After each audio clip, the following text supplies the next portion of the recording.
доброе утро, всем доброе утро. Привет из Одессы. Мы 4-е сутки без света. Слушайте, ну уже есть вода и отопление, уже хорошо. Уже хорошо. У меня сегодня сырники. Сырники и вот чаечек. Кофеечек, чаечек. И вот Жоркин. И вот Жоркин вас приветствует. Так, сейчас будет завтрак. Позавтракаем. Не все без света.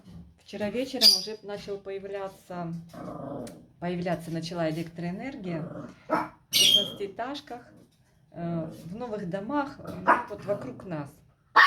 Нас пока не заживили. У меня с утра был творожок на лоджии в моем холодильнике. Не в холодильнике, а так. Я думаю, сделаю сырничков. Сейчас кофеечек. Вижу, что задыхает мой баллончик. Хотя нет, еще есть. И еще есть газ. Сейчас сделаю кофе, сделаю чаек.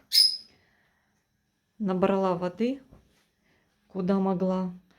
И буду сейчас в холодильнике смотреть, что там еще живое в морозилке. Поливаю цветочки. Те, которые у меня без грунта, так в баночках, орхидейки. Так, сейчас посмотрю, сколько у меня осталось заряда.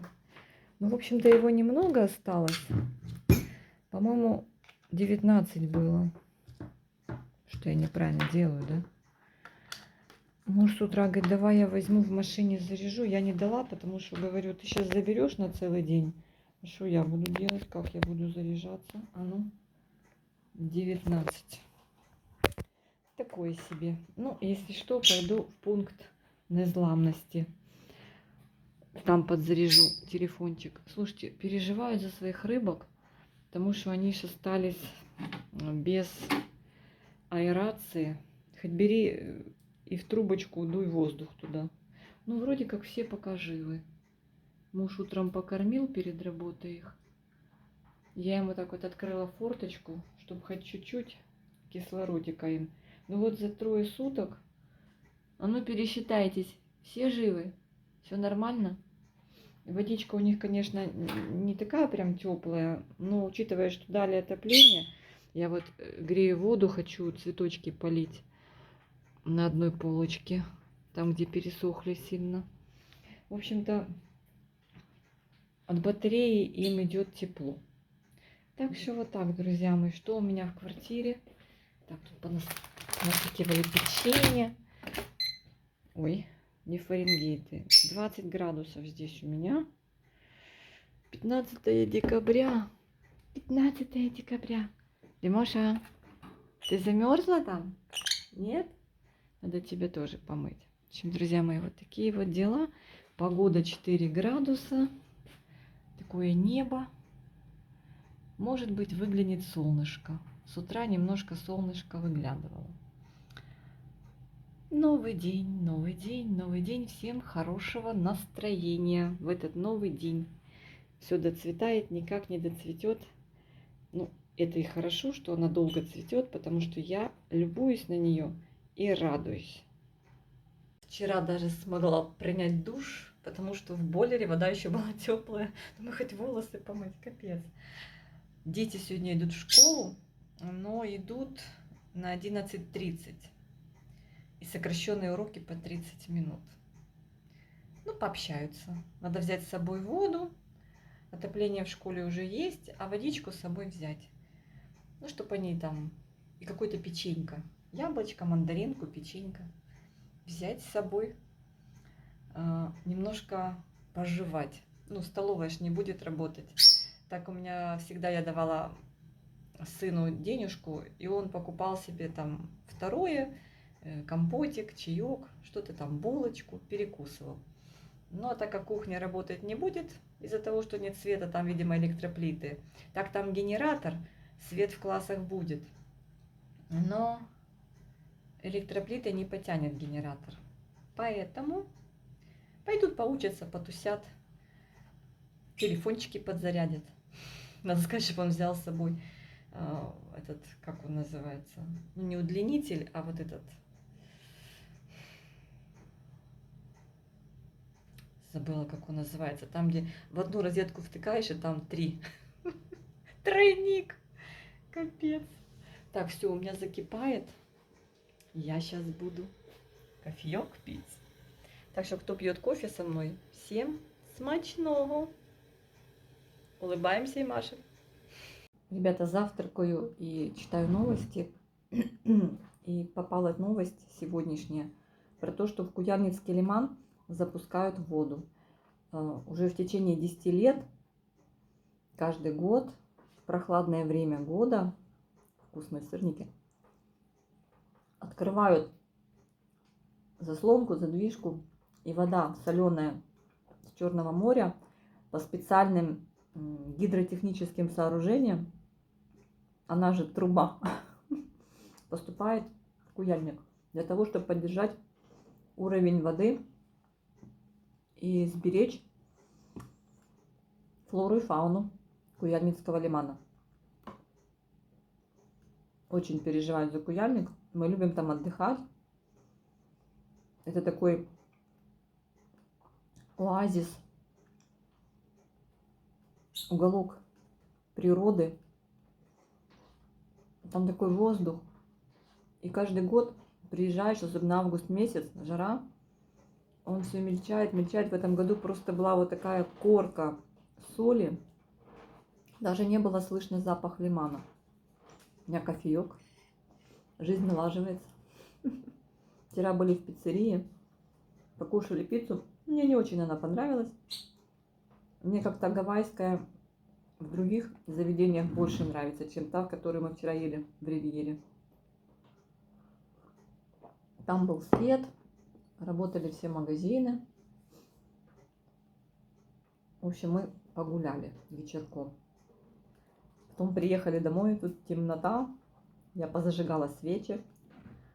Вчера мылись и зажгли пару свечей, закрыли ванную, и стало так тепло. Знаете, как в древние времена в замке.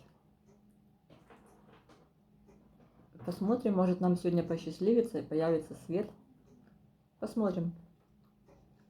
Раньше я так переживала. Все ждала, когда включат, там если какой-то коллапс был. Сейчас вообще. Не, ну мы, конечно, ждем. Надо подзарядить все гаджеты, надо подзарядить станцию. Рыбкам подышать. Бойлер нагрелся, что.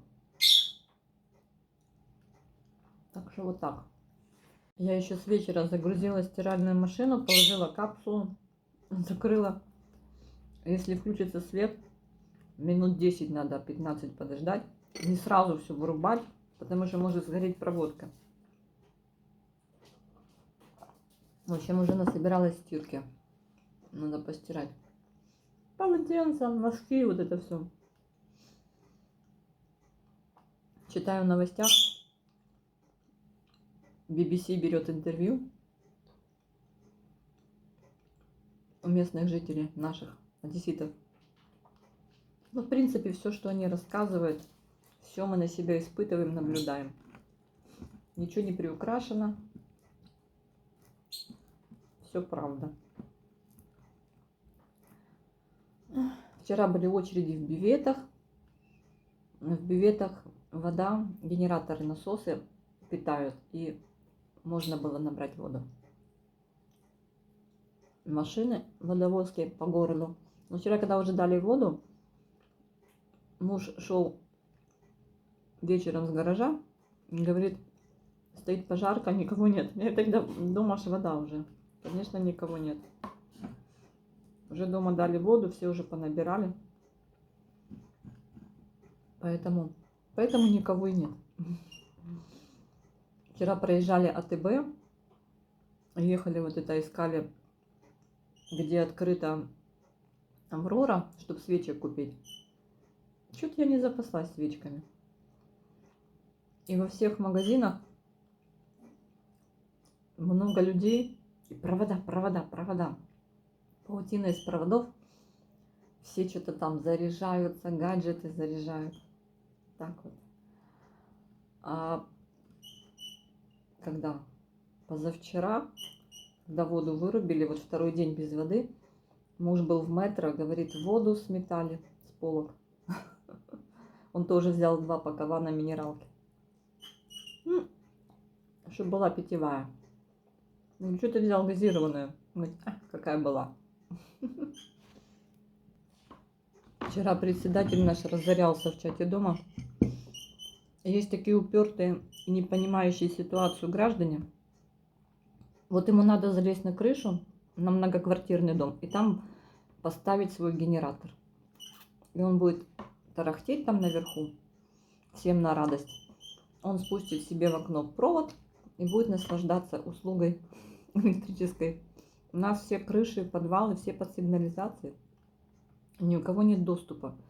Это технические помещения, которые обслуживаются. И что значит, я пойду туда поставлю генератор свой? Во-первых, с генераторами надо аккуратно. Нам прямо выложили все правила пользования генератором. Его нельзя устанавливать, не дай бог, на балконе, в закрытых помещениях, ну, в подъездах. Ну, люди вообще абсолютно... То есть угорим сами и угорите вы с нами. Очень опасные такие вещи.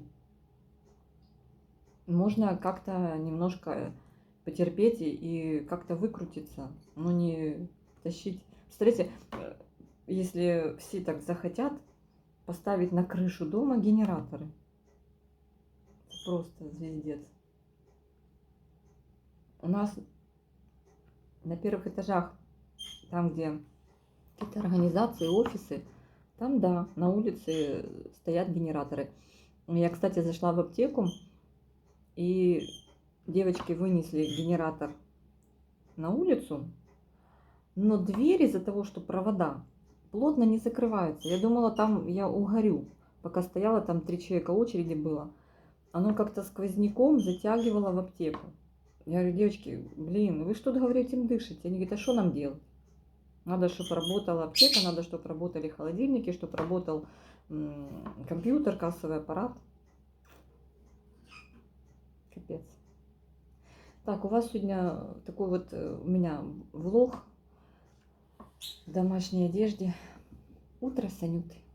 Всех обнимаю.